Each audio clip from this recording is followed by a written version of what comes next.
dab xoog leh ayaa caawa qabsaday qaybo ka mid ah dhismaha xarunta hay-adda dimi-baarista booliska Soomaaliyeed ee CID-da. Dabkan oo aan weli la karan sababta oo ku yimid ayaa kabi ahaanba burburiyay qaybta sawirada looga qaado dadka loogu adeego xaruntaas iyo maqaaxi ku dhex tiilay dhismaha xarunta.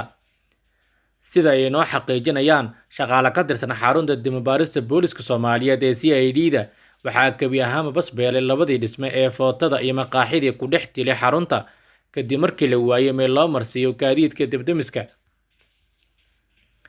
Waxaa caawa xiran wadada hormarta xarunta CID-da wixii ka dambeeyay markii uu bilowday dabkaas qabsaday qaybo ka tirsan dhismaha xarunta. Gaadiidka isticmaala wadada halbowlaha ah ee Maka al-Mukarrama ayaa loo diiday inay maraan wadada hormarta xarunta CID-da iyadoo laga leexinayo kiiloomitir 4, waxaana aagga xarunta la dhigay ciidamo fara badan oo boolis ah. Dadka agdhow goobta ay ku taalla xarunta dimi-baarista CID-da ayaa inoo xaqiijiyay in uu weli gudaha xarunta ka baxayo dab xoog leh, isla markaana ay damintiisa ku hoolan yihiin gaadiidka debdemiska ee maamulka gobolka Banaadir.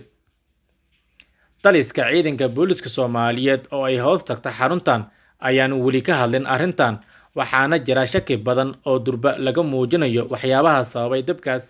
Dhegeystayaal, halka aad kala socotaan warbixinta waa page-ka aan ku leenahay YouTube-ka oo ah Saadam Group Official.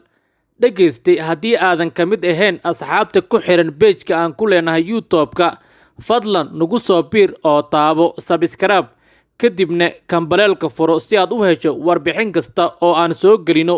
Mahadsanidin.